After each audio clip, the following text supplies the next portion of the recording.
Évangile de Jésus-Christ selon saint Luc, chapitre 14, verset 7. Jésus dit une parabole aux invités lorsqu'il remarqua comment ils choisissaient les meilleures places et il leur dit : quand quelqu'un t'invite à des noces, ne va pas t'installer à la première place, de peur qu'il ait invité un autre plus considéré que toi. Alors, celui qui vous a invité, toi et lui, viendra te dire : cède-lui ta place, et à ce moment, tu iras plein de honte prendre la dernière place. Au contraire, quand tu es invité, va te mettre à la dernière place.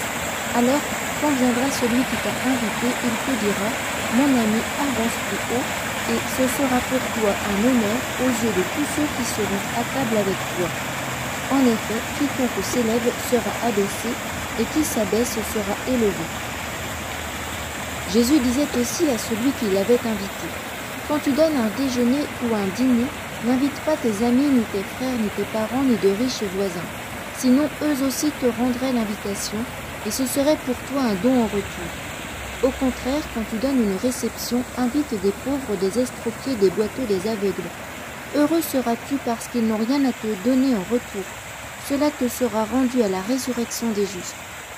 En entendant parler Jésus, un des convives lui dit : heureux celui qui participera au repas dans le royaume de Dieu.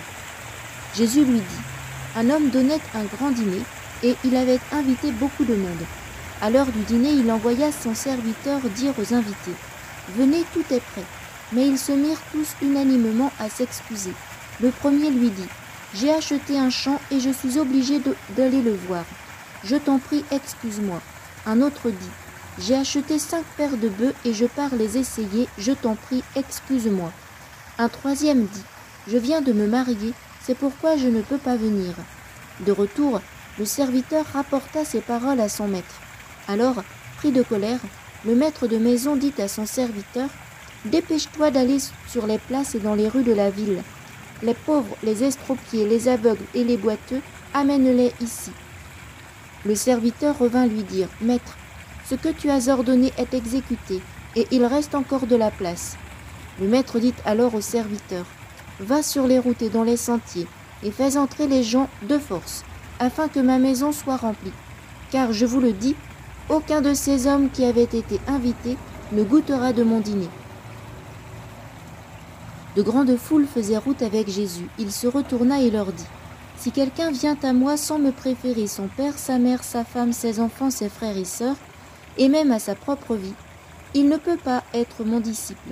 Celui qui ne porte pas sa croix pour marcher à ma suite ne peut pas être mon disciple. Quel est celui d'entre vous qui, voulant bâtir une tour, ne commence pas par s'asseoir pour calculer la dépense et voir s'il a de quoi aller jusqu'au bout ? Car si jamais il pose les fondations et n'est pas capable d'achever, tous ceux qui le verront vont se moquer de lui. Voilà un homme qui a commencé à bâtir et n'a pas été capable d'achever. Et quel est le roi qui, partant en guerre contre un autre roi, ne commence par s'asseoir pour voir s'il peut, avec 10 000 hommes, affronter l'autre qui marche contre lui avec 20 000 ? S'il ne le peut pas, il envoie, pendant que l'autre est encore loin, une délégation pour demander les conditions de paix.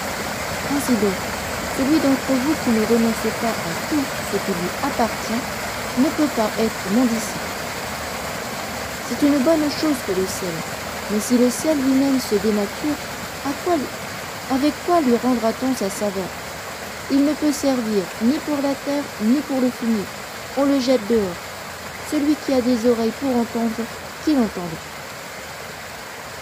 Les publicains et les pécheurs venaient tous à Jésus pour l'écouter. Les pharisiens et les scribes récriminaient contre lui. Cet homme fait bon accueil aux pécheurs et il mange avec eux. Alors Jésus leur dit cette parabole.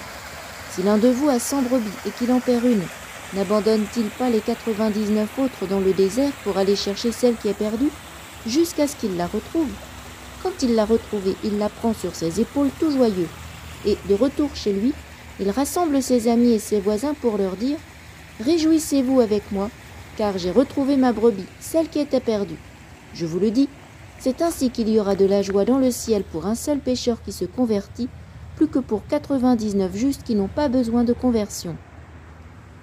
Ou encore, si une femme a 10 pièces d'argent et qu'elle en perd une, ne va-t-elle pas allumer une lampe, balayer la maison et chercher avec soin jusqu'à ce qu'elle la retrouve ? Quand elle l'a retrouvée, elle rassemble ses amis et ses voisines pour leur dire « Réjouissez-vous avec moi, car j'ai retrouvé la pièce d'argent que j'avais perdue. » Ainsi je vous le dis, il y a de la joie devant